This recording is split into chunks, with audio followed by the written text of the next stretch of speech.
준규는 고등학교 2학년입니다.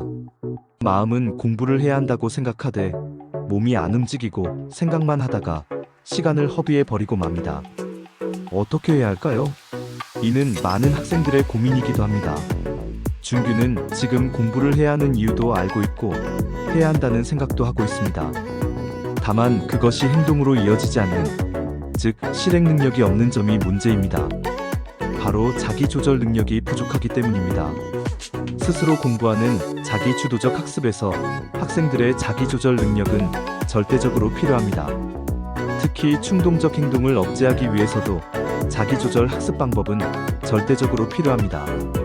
자신의 욕구를 때와 장소에 따라 억제시킬 수 있는 힘은 학창 시절뿐만 아니라 사회화 과정에서도 필수적이어서 학습 차원에서 선결돼야 합니다. 훈련 방법으로는 평소 공부를 할 때 학생 자신이 자기의 행동과 생각을 스스로 관찰, 판단해 기록하는 자기조절학습, 실천장을 작성토록 하는 것이 있습니다. 이를 매일 확인하며 긍정적인 피드백을 해주면 아주 효과적입니다.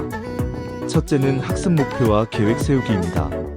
학습 목표 세우기란 공부를 시작하기에 앞서서 오늘은 무슨 내용을 공부할지 정하는 것을 말합니다. 그리고 학습 계획 세우기는 학생 자신이 세운 학습 목표를 달성하기 위해서 어떻게 공부할지를 시간에 따라서 정확하게 계획하는 것입니다. 여기에서 중요한 것은 스스로 평가하고 분석하며 되돌아보는 피드백입니다. 피드백은 사람을 움직이는 힘을 가지고 있기 때문입니다. 둘째는 공부 방해 요소 제거하기입니다. 계획한 학습을 이루기 위해 오늘의 공부 방해 요소는 무엇이며 어떻게 제거해야 하는지 생각하도록 합니다. 학생들이 공부를 잘하기 위해서는 공부에 방해되는 요소를 스스로 찾아 없애거나 공부할 수 있는 환경을 만들어야 합니다. 조용한 도서실이나 공부방을 찾으려고 노력하는 일 등이 그러한 예입니다. 셋째는 학습 내용에 대해 예복습하기입니다. 학생이 학습 내용에 대해 수업 전에 전체 내용을 파악하고 수업 후에 핵심 내용을 요약 정리하는 것을 말합니다.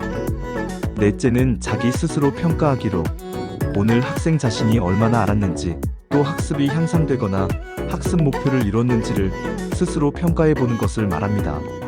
실제로 자기 조절학습 훈련을 한 실험 집단과 그냥 억압적으로 통제한 집단을 비교해 충동성과 문제 해결력을 통한 자기 조절력을 비교한 자료를 소개합니다.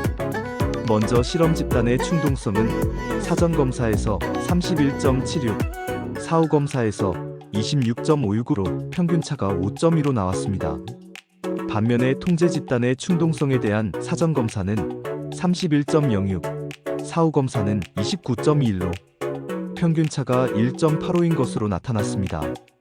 또한 문제 해결력에서는 실험 집단의 경우 사전검사에서 66.73, 사후검사에서 75.38로 평균차가 8.65로 나온 반면 통제 집단은 사전검사 64.56과 사후검사 71.33으로 평균차가 6.77로 나타났습니다.